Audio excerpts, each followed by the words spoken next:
أعوذ بالله من الشيطان الرجيم بسم الله الرحمن الرحيم والصلاة والسلام على أشرف الأنبياء والمرسلين نبينا محمد صلى الله عليه وسلم فولين تنين بركة دان كون مندو ببلجلين واتنا ملكون أني ملكوكا أو ديننا وبالمك مدبو جالو ميوسيك روبن بيبا وكوما نواتنا أمي vendredi labi no juma dunya le 20 décembre 2024 ambalma amina hakili jigi fitini ke الشيخ العلامة الدكتور إمام محمود ديكو إمام الخير أمنا ريفيلاسيون فتيني درون كبي كسيغان كو دوني سابلا جمانين أكو كتشان واتي دولا ما يفوكا أدام دون حكلي دي جيجي 2012 أنكرويا ني سيغنى كو كوديتا كوفي منامنا ni Imam Mahmoud Diko ye anga surasi ma kemeni ma bi woro ni ko jan libéré kabo bambagachi kela ubulu kana nu ye fo Bamako ya Imam Mahmoud Diko yo wuli ka jom minke ayo baraba minke ya do anga kuma kono ambo kuma o foka koroka yira ka fo imamu ye bara belebele minu ke jamana en kono yani no o bara o ke wati ane minu farala nyonga ngo bara o ke uketo ko bara o ke wati me uma foko imamu ye politiki mogoy nga fo sisande uya to tieni damne o downi imamu te kangelena oluba foko imamu ye politiki mogoy ko ye politiki barake bagaw memuna abarake ni doni kama au mafoko politiki mogodo imamu ye jamana sorasu libéré ku bo bambaga chubulu akelen ko kana nuye o ko fe France journaliste doye imamu ta awati ka wele ni nga nyininga ka question poser akuna ambe ba don ka fugo jamana ngono ya no bamana nga mebaka manchan français mebaka o manchante bela gele me bamana nga ineme alhamdulillah mo ya la nyine ka fugo ka kuma kan tradi ni Allah taala ka jen o kuma kan tradi la amina o kala kuma min temena français journaliste ani a Sheikh Imam Mahmoud Diko ni nyokonche amina o kala anga jangu lame nan klalo la video flana fene bi inshallah an kan ka commentaire min ke ko fana je an bo commentaire ke an ga je kuma min temena ni français journaliste ni ngoncha an ga je ko la me folo a tradile Mahmoud Diko, bonjour. Bonjour. Mahmoud Diko, Eninyatuma. Comment ramener la paix au Nord-Mali? Je crois qu'il faut commencer par la solution politique, le dialogue.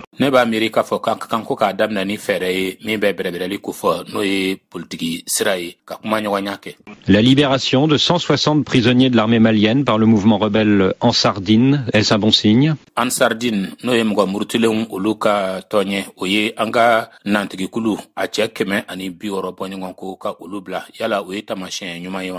pensons que c'est un bon signe, qu'aujourd'hui ça montre en tout cas une disponibilité d'aller vers un dialogue. Quelle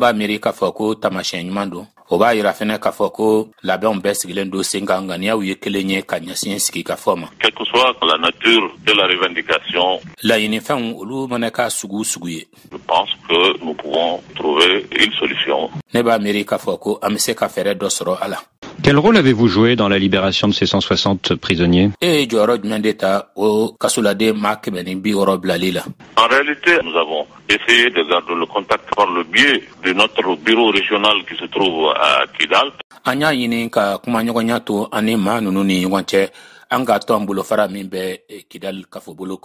Puisqu'on a un bureau du Haut Conseil islamique régional qui se trouve là-bas.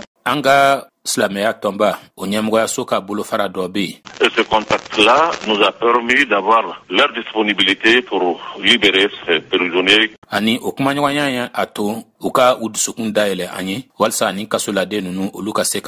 Donc ils ont joué un très grand rôle pour nous faciliter le contact avec M. Iyad. Alors vous parlez de Iyad Agrali, le chef du mouvement Ansardine.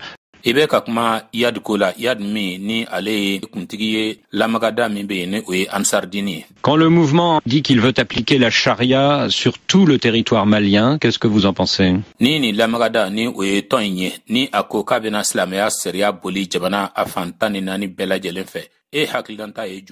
Je pense que c'est une revendication, mais la réalité est tout autre. ne b'a miiri k'a fɔ ko ɲinifɛn dɔ de don dɔrɔn nka ko tiɲɛ ye min ye o ye fɛn wɛrɛ ye dɛ. Mais vous, en tant que chef du Haut Conseil islamique, est-ce que vous souhaitez que la charia soit appliquée sur tout le territoire ou pas? Nga min ye kuntigi ye silamɛw ka tɔnba ɲɛfɛ. Yala e sago don ko silamɛya sariya o ka boli Mali fan bɛɛ lajɛlen fɛ wa walima i sago tɛ? Vous savez, je n'ignore pas la réalité du Mali. I b'a dɔn k'a fɔ fɛn min bɛ senna Mali kɔnɔ ko tiɲɛ ye min ye ne tɛ kunfin ye o ta fan fɛ. La réalité du Mali, c'est que le Mali est pluriel. Mali tiɲɛ ye min ye hakika ye Mali la o de filɛ nin ye k'a fɔ ko diinɛ sira caman de bɛ Mali kɔnɔ. Il y a d'autres religions, d'autres croyances. Nous sommes obligés de tenir compte de tout cela dans notre Mali. Diina wɛrɛw bɛ yen mɔgɔw limaniyalen bɛ fɛn wɛrɛw la. An wajibiyalen don ka jate boli nin fɛn ninnu bɛɛ lajɛlen kan an ka Mali kɔnɔ. C'est comme ça que ça a été tout le temps et nous ne pouvons pas ignorer cette réalité. A kɛra ten de tuma bɛɛ lajɛlen na. Wa o tiɲɛ min ye o ye o kɛnɛkan ko min filɛ o ye an tɛ se ka an yɛrɛ kalala fili o la. Donc vous êtes pour le respect des autres religions et notamment des chrétiens. O kɔrɔ ye k'a fɔ ko e sɔnnen don diinɛ tɔw bɛɛ lajɛlen olu bonyali ma kɛrɛnkɛrɛnnenya na Isa diinɛ mɔgɔw. Absolument, absolument, absolument. Siga kɔni t'o la, siga t'o la, siga t'o la, o jɛlen don. Vous connaissez bien Iyad Agrali, le chef dans Sardine. Est-ce que vous lui avez parlé ces derniers temps? I bɛ Iyad Agrali dɔn kosɛbɛ an Sardine ɲɛmɔgɔba. Yala aw kumana a fɛ nin wagati laban in kɔnɔna na wa? Je le connais comme tout le monde, hein. Il y a depuis 90, c'est les premiers qui ont commencé la rébellion. N b'a dɔn i n'a fɔ bɛɛ lajɛlen b'a dɔn cogo min na dɛ. Kabini san 1990 wagati olu minnu kɛra mɔgɔ fɔlɔw ye ka murutili daminɛ. Je l'ai connu en 92 pendant la signature du pacte. N ye a dɔn san 1992 tuma min na ni bɛnkan sɛbɛn bɛ ka tɛgɛ nɔ bila. Je l'ai rencontré une fois pendant la visite du grand imam de la Mecque à Kidal. N ye a kunbɛn ka a kuma ɲɔgɔnya siɲɛ kelen Magan Alimami b'a ka taama dɔ senfɛ ka na bɔ Kidal. Ici, je le vois dans les mosquées. Yan bɛ a ye. Mais il n'y a pas de relation très intime entre nous, sauf que, bon, on se respecte mutuellement. Nga teriya sɛbɛsɛbɛ tɛ an ni ɲɔgɔn cɛ fo n'a kɛra dɔrɔn k'a fɔ ko an bɛ ɲɔgɔn bonya dɔrɔn. Et ces derniers temps, le jour où il est rentré à Kidal, nin wagati laban ninnu kɔnɔna na tuma min na ni a bɛna don Kidal, j'ai essayé vraiment de le trouver pour pouvoir le dissuader. N ye a ɲini ka a ye walasa ka a la faamuya ka a lasiran. Et à faire plus preuve de retenue pour vraiment ne pas entraîner le pays dans une situation de chaos. K'a ɲɛf'a ɲɛna k'a fɔ ko a ka a yɛrɛ minɛ fɛn dɔw olu kɛli la walasa a kana na kɛ sababu ye ka na ni jamana yɛrɛ firili ye. Bon, ça n'a pas été facile, je n'ai pas pu vraiment le dissuader. Nga a ma nɔgɔya tiɲɛ yɛrɛ la ka d'a kan n ma se ka bɔ a hakilinata kan. Mais nous avons parlé, on ne peut pas appliquer la charia sur du néant. Nga an kɔni kumana sariya tɛ se ka lawaleya yɔrɔ gansan na ten. Il faut d'abord que le Mali soit préservé et je le lui ai dit. Fɛn min ka kan ka kɛ fɔlɔ o de ye Mali ka matanga wa n ye o de fɔ a ye fana. Par téléphone. Quelqu'un me l'a passé. Ça n'a pas dépassé une minute de dialogue. Mɔgɔ dɔ de a lase ma nɛgɛjuru sira fɛ nka kumaɲɔgɔnya ninnu a ma tɛmɛ miniti kelen kan a ma tɛmɛ misɛn kelen kan. Et qu'est-ce qu'il vous a répondu? A ka jaabi kɛra jumɛn ye ka ɲɛsin e ma? Ben, il me dit qu'on verra tout cela après. A ko ne ma ko an bɛna ɲɔgɔn ye nin ko ninnu bɛɛ la kɔfɛ. Est-ce que vous ne craignez pas qu'il s'emballe et qu'il soit grisé par ses succès militaires? Yala e jɔrɔlen tɛ i kunna sirilen tɛ ko a kana na don ko bɛɛ lajɛlen na ka a ɲagami ka sababu kɛ a ka sesɔrɔliw ye kɛlɛ bunakun kan. Bon, je ne pense pas. Il faut très rapidement le faire voir la réalité en face. Ayi n dalen t'o la nka min ka kan ka kɛ o de ye ka ko yɛrɛ tiɲɛ labɔ k'a jira la kɛnɛ kan. Aujourd'hui, lui ne gagne pas, l'islam ne gagne pas, le pays ne gagne pas dans une aventure sans issue. Bi ale ka sɔrɔ tɛ nin na, silamɛya ka sɔrɔ tɛ nin na, jamana ka sɔrɔ tɛ nin na. Ni kɔni ye kunfɛtali de ye, kunfɛtali min ni bɔfan tɛ a la. Depuis que les rebelles, et notamment en Sardine, tiennent le nord Mali, Kamini mɔgɔ murutulenw kɛrɛnkɛrɛnnenya na an Sardine ni olu ye Mali kɔgɔduguyan fan fɛ bolo minɛ. les chefs d'AQMI, Al-Qaïda au Maghreb islamique, se montrent à Tombouctou. Qu'est-ce que vous en pensez? AQMI ni o ye diinɛ fatɔ tigilamɔgɔw ka kulu min ni o bɛ larabugun o kɔgɔduguyan fan fɛ bolo a n'a kɔrɔyan fan fɛ bolo kofɔ. Al-Qaïda ɲɛmɔgɔ a bɛ a yɛrɛ jira Tombouctou. E yɛrɛ hakililanta ye jumɛn ye o la?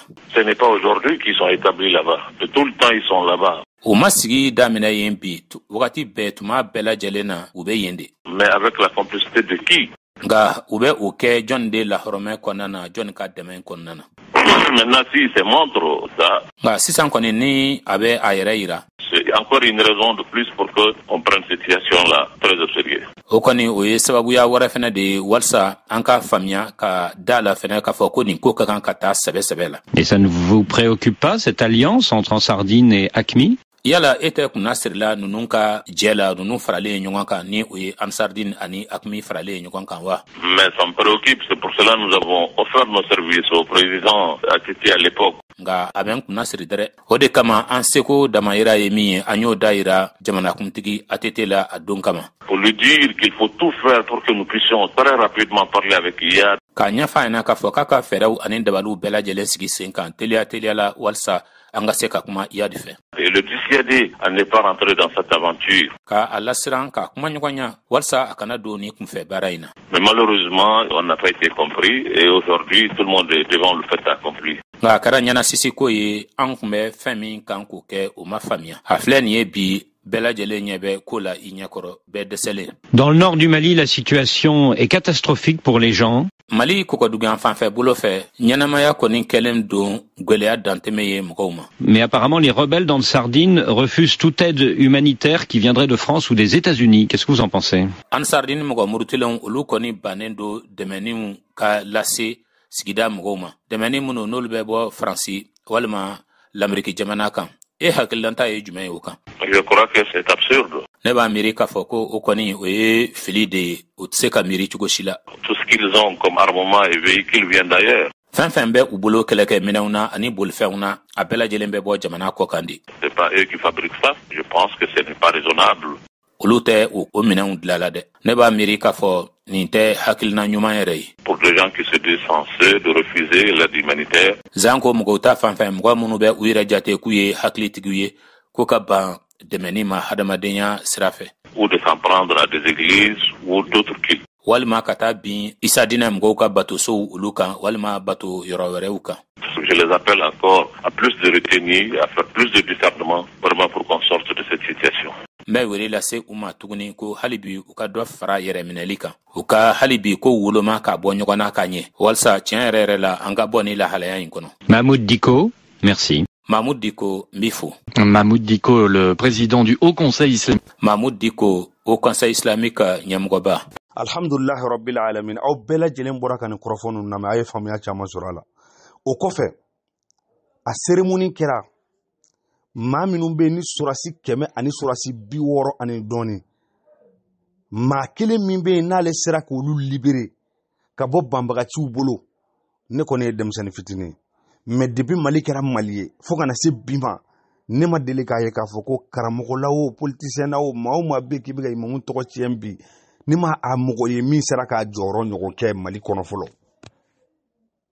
walidenw a yɛrɛ denw b'a la a mɔdenw b'a la alhamdulillah k'u kisi maa 100 ni maa 60 k'u ni kisi ka bɔ banbagaciw bolo ka na n'u ye n'a fɔra hali o donni kama hali lettre de remerciement kelen a ma ci imam ma k'a fɔ i n'i ka haut conseil mɔgɔw tɔgɔ la nin ye foli kan sɛbɛn ye k'a d'i ma k'i fo i ye baara min kɛ o ma kɛ a dunni kama ngo imamu ye maa min ci ka taa sɔrɔsi ninnu nɔfɛ u nalen sécurité ta y'o minɛ k'u datugu bɛɛ lajɛlen b'o kalama a cérémonie kɛra génie militaire de la a don cérémonie kɛlen génie militaire la a y'a sɔrɔ jɔn bɛ président la a y'a sɔrɔ Jɔnkunda Traoré de bɛ président la a donni kama a cérémonie kɛnɛ kan maa caman de tun bɛ yen nɔ ministre de la défense o don o tun ye Yamusa Kamara de ye a tun bɛ kɛnɛ kan a don kama ministre de la défense tun ye Yamusa Kamara ye ministre de l'intérieur n'o ye Musa Senko Kulubali a fana bɛ ko in seereya a fana tun bɛ kɛnɛ kan génie militaire la a don kama maa minnu bɔra banbagaciw bolo ka na sɔrɔsi minnu tilal'u bolo ka na ni Mahmoud Dicko kɛra sababu ye ka na n'u ye u ka porte parole o tun ye jɔn ye o tun ye commandant Amara Dumbuya hakili la an bɛ transition waati min na bi 2024 kɔnɔ hakili la a kɛra général ye ni ma ɲinɛ kɔnɔ ale de kan ka kɛ nara gouverneur ye sisan an filɛ don min na i ko bi ale de ye nara gouverneur ye a cérémonie ba a kɛra génie militaire de la ni Alahu Taala ka diɲɛ ye o cérémonie fana passera cogo di o fana taradila bamanankan na ni Alahu Taala sɔnna ma bɛɛ lajɛlen ka se k'i tulo majɔ ka cérémonie k'a lamɛn bɛɛ lajɛlen k'a dɔn k'a fɔ ko Imam Mahmoud Dicko tɛ jamana in jugu ye wa a tɛ se ka kɛ jamana jugu ye ni Alahu Taala ka diɲɛ ye anga lamani hakili anga na lamani dusuye anga jega Imam Mahmoud Dicko a cérémonie min kɛra jeune militaire la anga je anga lamani watina. Wassalamu alaikum warahmatullahi wabarakatuh. Ala ka wati wɛrɛ yir'an na. L'émotion était grande à la cérémonie d'accueil des militaires libérés par les rebelles Touaregs et leurs alliés. Kini fanka kun ka bon kosɛbɛ lajɛ o senfɛ lajɛ min ni o bɛ tali kɛ sɔrɔdasiw la minnu bilara burudamɛw ka mɔgɔ murutilenw fɛ ani u dɛmɛbaw. Ces soldats viennent notamment des garnisons de Tessalit, d'Aguelhok et de Kidal. O sɔrɔdasi ninnu olu bɛ bɔ sɔrɔdasiw ka daka la min filɛ nin ye Tessalit ani Aguelhok ani Kidal. Ils sont artisans des derniers combats qui ont opposé les forces armées aux rebelles. Nunu ye mɔgɔw ye mɔgɔ minnu n'olu ye kɛlɛ labanw kɛ an ka faso sɔrɔdasiw ani maa murutilenw olu ni ɲɔgɔn cɛ. Je m'en voudrais de passer sous silence l'accueil chaleureux et le soutien inconditionnel que les populations de Gao et Sévaré nous ont réservé. A tɛ se ka kɛ ko n bɛ n da dugu ka ɲɛsin kunbɛnni barikama ma ani senkɔrɔma tintini min tulonen tɛ fosi la ni olu bɛɛ lajɛlen bɔra Gawokaw ani Sévarékaw yɔrɔ ka ɲɛsin anw ma. Merci infiniment aux autorités maliennes pour leur assistance. Barikadali bɛ lase Mali faamaw ma u ka kɔlɔsili kosɔn. Et leur soutien tout au long de cette épreuve. Anu ye senkɔrɔma tintini fɛn kɛ nin gɛlɛya in senfɛ ka daminɛ a daminɛ na fo ka taa sa laban ma. Enfin, nos derniers mots de remerciement. A laban na sa an ka foli ni barikadali kuma laban. Et non les moindres vont à l'endroit du Haut Conseil islamique du Mali. Ni o tɛ fitini mun ye o bɛ taa ko ɲɛsin silamɛw ka tɔnba Haut Conseil islamique. Qu'il veuille retrouver ici et accepter notre profonde gratitude. U ka bonya sɔrɔ nin yɔrɔ in na yan ani u ka sɔn a ma an ka barikadali belebele bɛ k'a lase u ma.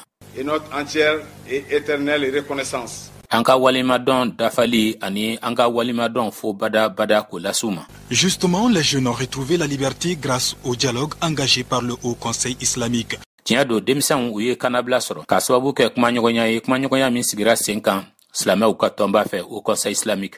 Le dialogue, un passage obligé pour résoudre toute crise, estime Mahmoud Dicko. Kumaɲɔgɔnya o kɔni ye tɛmɛsira de ye min wajibiyalen don walasa ka feerekew bɛɛ lajɛlen ɲɛbɔ o ye kuma min ye ni Mahmoud Dicko y'o fɔ. Quelle que soit la situation, il faut quand même préserver l'essentiel. Lahalaya kɔni mana kɛ cogo o cogo la fɛn min nafa ka bon ka tɛmɛ fɛn bɛɛ lajɛlen kan u ka kan ka matanga u ka kan ka makaran. C'est de pouvoir se parler. O de ye an ka se ka kuma ɲɔgɔn fɛ. Ne jamais rompre vraiment le dialogue. Kumaɲɔgɔnya o kana na dabila fiyewu. Ne jamais rompre la confiance entre les hommes. Danaya o kana na dabila adamadenw ni ɲɔgɔn cɛ fiyewu. Parce que vous saviez les guerres, les conflits, tout finira autour des tables. Kama sɔrɔ aw b'a dɔn kɛlɛw ani fɔɲɔgɔnkɔw a bɛɛ lajɛlen de bɛ kuncɛ sigi ka kuma kunna.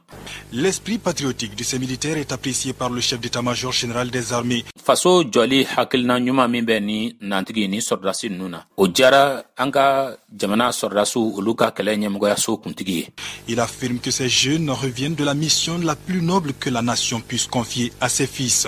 A y'a fɔ ko nin denmisɛn ninnu ko ninnu bɔtɔ de don ci la ci min n'a ka senu ka taa se hakana ni jamana bɛ o kalifa a denw ma. En accomplissant cette mission, nin baara in dafali senfɛ vous avez accepté de mettre en danger votre vie aw sɔnna ka aw ka ɲɛnamaya ka o don farati la ka don kunpalan na et celle de vos familles. ani aw ka denbayaw ka ɲɛnamayaw. Quoi de plus grand et de plus digne? Fɛn jumɛn de bɛ yen min ye hɔrɔnwale ye ka nin bɔ fɛn jumɛn de bɛ yen min ka bon ka nin bɔ. Quoi de plus héroïque, mais surtout quoi de plus patriotique? Fɛn jumɛn de bɛ yen min ni o ye cɛfarinya ye ka nin bɔ fɛn jumɛn de bɛ yen min ye faso kanu kɛwale ye ka nin bɔ. Que la nation vous en soit reconnaissante dans toute la mesure de votre mérite. Jamana ka walimadɔn bɛ ka lase aw ma aw ni fɛn ka kan o damajira bɛɛ lajɛlen kɔnɔna na. Cela explique la présence aujourd'hui à vos côtés de la plus haute représentation de la nation malienne. O b'a yira bi Mali jamana o bɛ lakodɔn ni fanga min yɛrɛ ye nɔnabila o de bɛ aw kɔrɔ bi. Et le président de la République par intérim de se dire simplement fier de ses militaires. Mɔgɔ min tun bɛ jamana ɲɛmɔgɔya la fɔlɔ yanni kuntigi ka sigi o ye a ka nisɔndiya yira ka ɲɛsin ni sɔrɔdasi ninnu ma. Professeur Dioncounda Traoré rassure les forces armées que le soutien du peuple malien ne fera jamais défaut. Jankunda Traoré a ye hakilila sigili kuma fɔ ka a ɲɛsin an ka jamana nantigiw ma k'a fɔ ko malidenw ka senkɔrɔma tintinin fiɲɛ tɛna ye o la abada ka ɲɛsin sɔrɔdasiw ma. Pour la sauvegarde de l'intégrité du territoire national. Walsa jamana ka yɛrɛkuntigiya dugukoloko nasira fɛ o bɛ se ka matanga o bɛ se ka makaran cogo min na. Le Mali compte encore et toujours sur eux. Mali jigi dalen bɛ u kan wa hali bi Mali nata ɲɛfɛ fɛnɛ ka jigi da u kan. Pour recouvrer ces territoires occupés aujourd'hui indûment par des compatriotes qui ont pris les armes malheureusement pour s'exprimer. Walsa ka se ka nin dugukolo in bɔ bolo la o dugukolo min ni a minɛnen don n'a ma kɛ sariya kɔnɔ an fasoden ɲɔgɔn dɔw olu fɛ minnu n'olu ye marifa ta walsa ka kuma marifa sababu la. Je voudrais leur dire que la nation leur sera reconnaissante. N b'a fɛ k'a fɔ u ye ko jamana kurukara bɛɛ lajɛlen na u waleɲuman dɔn. Et personnellement, ani ne yɛrɛ kun ta fan fɛ. Avec les autorités militaires de ce pays, nous saurons leur dire à notre manière combien nous sommes heureux de les accueillir aujourd'hui. Surasi fanga tigilamɔgɔ minnu bɛ jamana kɔnɔ olu fɛ an na se k'a fɔ u ɲɛna an yɛrɛ ka kɛcogo la cogo min na an ɲagalilen don ka u kunbɛn bi. Et combien nous continuons à compter sur eux. Ani cogo min na an nata ɲɛfɛ tuma bɛɛ lajɛlen na k'an jigi da u kan. Je voudrais également remercier le Haut Conseil islamique du Mali. N b'a fɛ fana ka barikadali kɛ ka a ɲɛsin silamɛw ka tɔnba ma au Conseil islamique. Et je le dis encore, le travail n'est pas terminé. N b'a f'u ye tuguni ko baara ma ban. Tous ensemble, comme ils l'ont dit, nous allons continuer le combat. Nous allons recouvrir l'ensemble de notre territoire. An bɛɛ lajɛlen de bɛ jɛ k'an bolo di ɲɔgɔn ma i n'a fɔ u y'a fɔ cogo min na an na taa ɲɛfɛ ni kɛlɛ ye an na an ka jamana fan bɛɛ lajɛlen sɔrɔ. Chacun a sa mission, chacun a sa partition à jouer.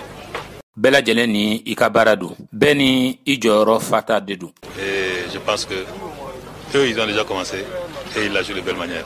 Ani n b'a miiri fana olu ye a daminɛ kaban wa u bɛ k'a kɛ a kɛcogo ɲuman fana na ni tun ye kunnafoni minnu ni olu nana ka na sɔrɔ kɛnɛ